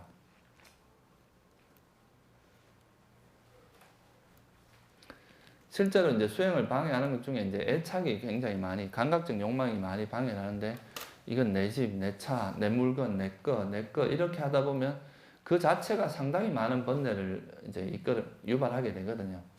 근데 그냥 이건 내가 그냥 잠시 사용하는 거지 내 것이 아니다. 인연이 돼서 내가 잠시 머물다가 사용하는 거지 내 것이 아니다. 이렇게 바라보게 되면 그런 것에 대해서 좀 초연하기가 훨씬 쉽겠죠. 그죠? 그래서 이제 이런 신수신법이라고 하는 것들이 내 것이 아니다라는 거. 그냥 어떤 조건에 의해서 일어나고 사라지는 하나의 현상들이다. 그렇게 바라보는 것도 수행에 상당히 도움이 됩니다.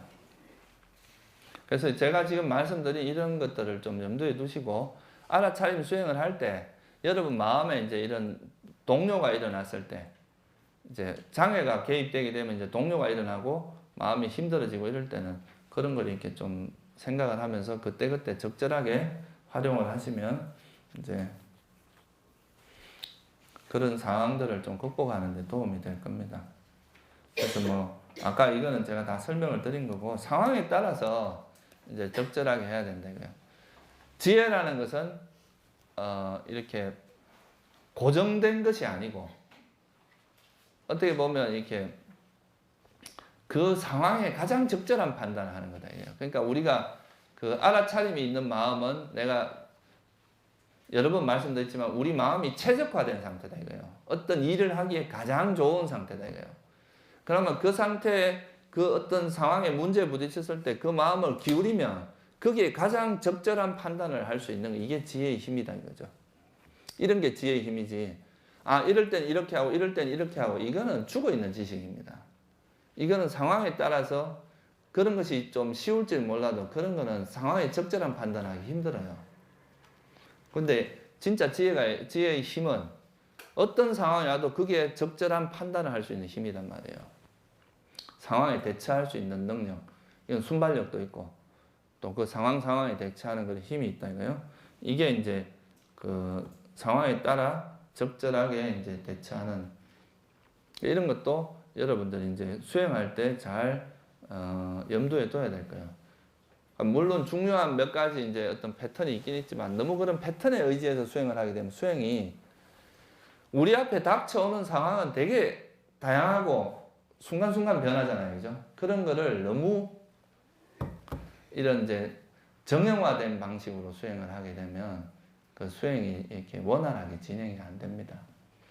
이 수행을 잘하는 사람들은 되게 순발력이 좋게 되어 있습니다.